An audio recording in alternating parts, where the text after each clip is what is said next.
Hi guys, and welcome back to Movies That Matter with the Viking. And some good news if you're a Swamp Thing fan. Now for me personally, I was putting off watching Swamp Thing for a very long time.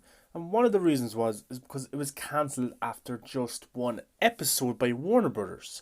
And I thought maybe the show was going to be bad or it was a terrible show or something like that. And I also thought the premise of doing a show representing Swamp Thing and surrounding Swamp Thing was, I didn't really think they could go anywhere that would be that important or that would catch my attention that much. But through Twitter and through other social media, I've heard people talk nothing but good things about something. So here it was on Amazon Prime. So I said, look, I'll watch it and I'll watch the first couple of episodes and see what I think.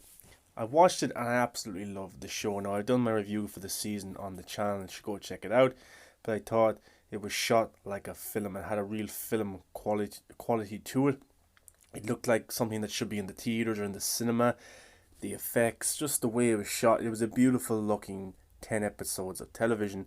And it's some of the best television that I've watched ever. It really is. I was sucked into the characters, the story, the essence of the town, the essence of Swamp Thing. And Swamp Thing just looked absolutely brilliant. It looked like a high budget film. And I just couldn't get my head around that it was going to be no season 2, and I was so disappointed. It ended perfectly, but it also ended on a note where they could have went on into the season 2, and I was sad, and I'm behind the hashtag Save Swamp Thing. I really am. But there is some light, there is some hope. CW, of course, which represents shows like The Flash, Arrow, Legends of Tomorrow, Supergirl, Batwoman, and is soon to be coming with Superman and Lois Lane show in January 2021, has picked up Swamp Thing season 1. And now you might think that's a little bit weird, and it kind of is, because the CW Arrowverse shows are kind of, they're kid friendly, they're adult friendly, they're PG, there's nothing too gory in them. They've got some good episodes, some dark episodes, but all in all, they're more fun and more family friendly shows, and that's what the CW usually represents.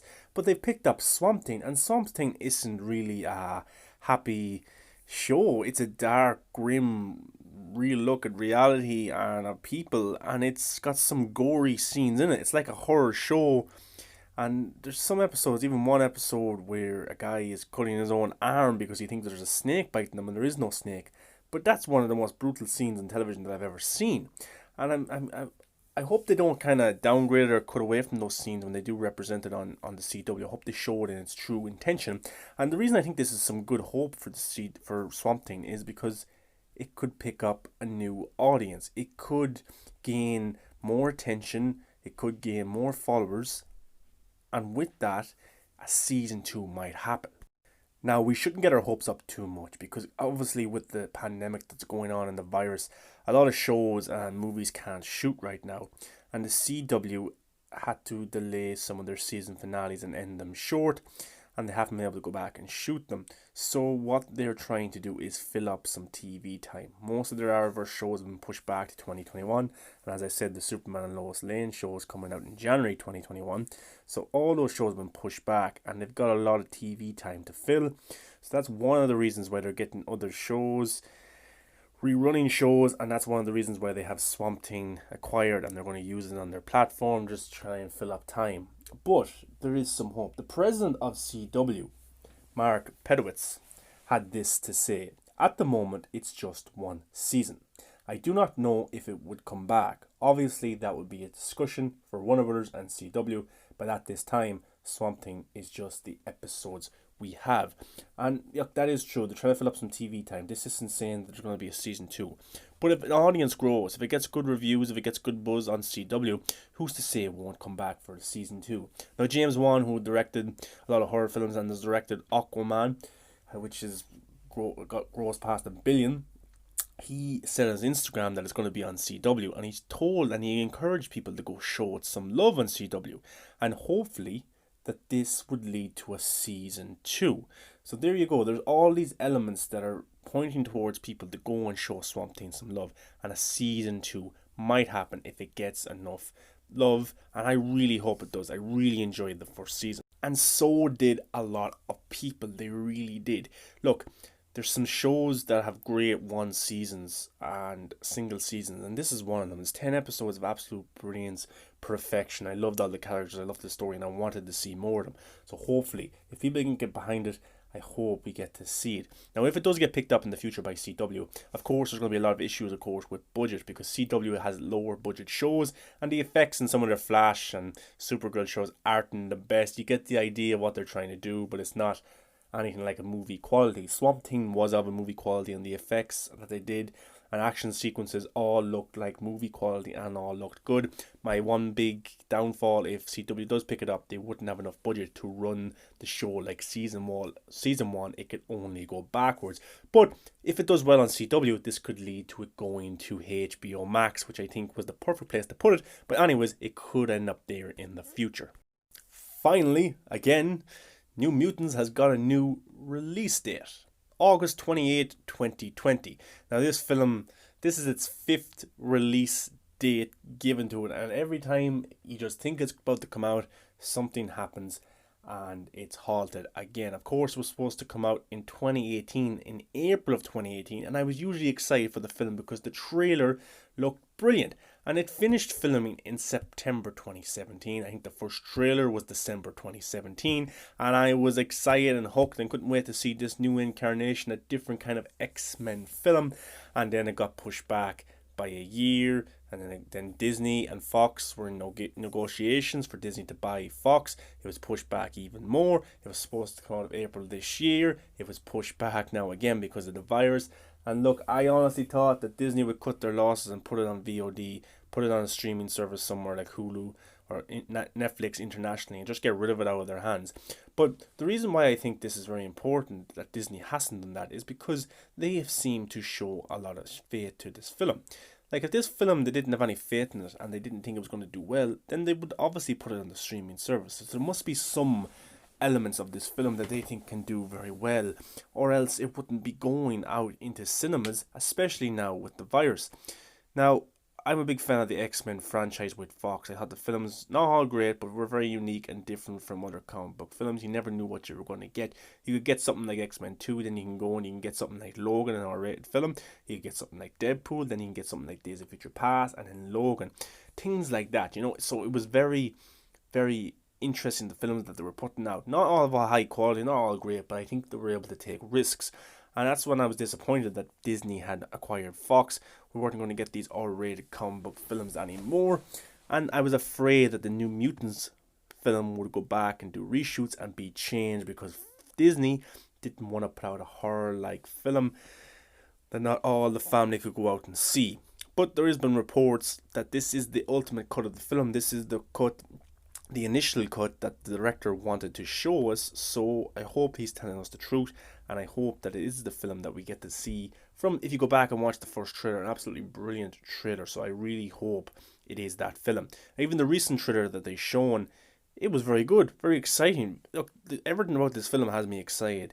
Even they released stills of the final act in the film, the big action sequence, and that looks like nothing that we've seen in the comic book movie before. So I cannot wait. I hope that it gets to keep its August release date, but that's also not guaranteed. It can be unlikely as well with this virus. Who knows what's going to happen, if it's going to be a second wave or what's going to happen. Who's know if theaters are going to even be open. So that is another thing to take into it. I hope it's not pushed back again. But who would thought that the biggest movies that are going to be getting people back into the cinemas, you got Tenet from Christopher Nolan, you've got Wonder Woman, you got Mulan, and you got New Mutants. So they're the films that are going to be marketed to get people back into the theaters. Who would have thought that this film that seemed to never be able to come out is going to be lined up with Wonder Woman and Tenet and Mulan, these big, high budget, high profile characters and films and directors, and New Mutants is there with them, you know. It's survived all these things that's come on its way in the last 3 years, and now hopefully it's finally going to come out. It's got a great cast. Of course, the cast is all 3 or 4 years older than they were. They will look a bit different on the press tour if they do one or whatever way they market the film. But I can't wait for New Mutants, and I'm really looking forward to it. Another bit of interesting news if you're a Star Wars fan, and maybe of the prequels. Now, me personally, the prequels are okay. There's some redeeming elements and factors in those films that make them watchable and good. Some of the films don't have great kind of story or arcs, but one of the characters that I really did like was Samuel L. Jackson's Mace Windu. Now, if you've watched Revenge of the Sith Episode 3, you know that Mace Windu, maybe you think he died. Anakin Skywalker, of course, cut off his hand, while Emperor Palpatine shocked him to his death, we thought, off the building and never to be seen again. But Samuel L. Jackson doesn't think that's the case. Now, Sam Jackson doesn't like the idea that Mace Windu is dead, and he even has a fan theory of his own, which he brought to George Lucas, the creator of Star Wars, and George Lucas agreed with him and entertained his fan theory and said, yep, that is right.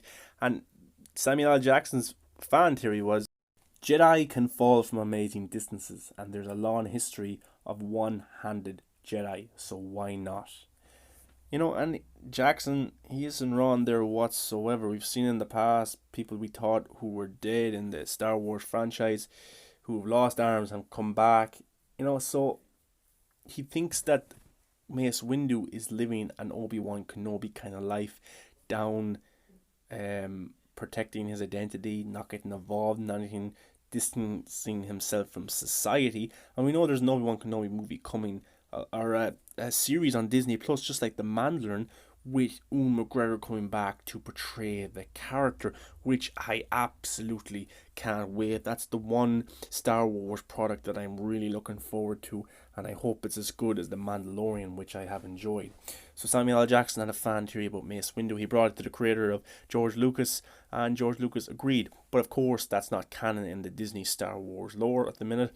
We haven't seen him in the Disney world. Of course, we've seen Mace Windu return in the animated series. He's been in the animated series all throughout the 7 seasons of Clone Wars, and he even betrayed the character in the movie Clone Wars, but he's not doing the voice in the series. So we have seen the character kind of more fleshed out and more character development in the series, which is very interesting to see. But what do you think? Would you like to see him come back in a live action tone, just like Obi-Wan Kenobi's going to come back, just like a show just like The Mandalorian? I think a Mace Windu prequel show would be very interesting to see how he acquired the purple lightsaber, how he became a Jedi Master. I think those could be all interesting things. And look, he is a powerful Jedi. He is one of the most powerful Jedi in the Star Wars lore, in the prequels anyway, because he was a part of the Jedi Council. You know, you got Yoda there, you know, Obi-Wan Kenobi, so he is powerful. So who's to say he wouldn't have survived that? And then when that happened, he just left society and moved on with his life. So that's very interesting. Let me know what you think of Sam Jackson and Mace Windu being alive in the Star Wars universe. Now, George Miller came back with Mad Max in 2015, having done the 3 prior films with Mel Gibson. And look, I really enjoyed the film. It's a top-notch action film. Some people even have it in their top 5 of the last 20 years, even their top 3. Some people think it's one of the best action films of all time. And look, it's a thrill ride. It's absolutely a beautiful-looking film, with a great cast. Tom Hardy, of course, taking over for Mel Gibson as Mad Max. You got Charlize Theron portraying Furiosa. It's absolutely a great film, and I really enjoyed it. And even enjoyed the films with Mad Max, the real Mad Max, Mel Gibson himself. And George Miller is a great director, and he's in his 70s, you know, and he wants to go back and do a Mad Max spin-off film, a prequel film with Furiosa. Now, I would prefer to see a Mad Max film, the continuation of the character, either bringing back Tom Hardy or bringing back Mel Gibson and doing a Logan-style, Unforgiven kind of style Mad Max story, Mad Max on his last legs. A story like that would be very interesting. Or even continue along with Tom Hardy. But Charlize Theron will not be coming back for the spin-off prequel. And I am a bit bummed out by that because I really enjoyed her character in the film. You might already know that there was trouble on set between Tom Hardy and Charlize Theron, and also with the director George Miller. The 3 didn't seem to get on whatsoever. Seemingly George Miller's directing style wasn't too approachable to the acting style of the actors. He does it in a way where he doesn't tell his actors too much, doesn't tell them what to do, and the actors found this very frustrating, and they took a lot of things out on each other. And the New York Times did a very good article, news article, showing kind of an untroubled set. And look, Tom Hardy said he felt pressure of portraying Mel Gibson, of taking over the mantle. Charlize Theron felt pressure for not knowing exactly what to do with the character, not knowing how the film would turn out. And of course, George Miller found pressure, of course, in the 70s doing a film, and a lot of pressure after coming off the film after 20 years, 30 years later. But this will be a spin-off, and it's going to come in the next few years. We've no clue who is going to star Furiosa in the prequel whatsoever. I'd love Charlize Theron to come back, but that's not happening. I heard reports that Anya Taylor-Joy could be a possibility. She's a very good actress, but we just don't know right now. Miller had this to say: "For the longest time, I thought we could just use CG de-aging on Charlize, but I don't think we're nearly there yet. Despite the valiant attempts on The Irishman, I think there's still an uncanny valley.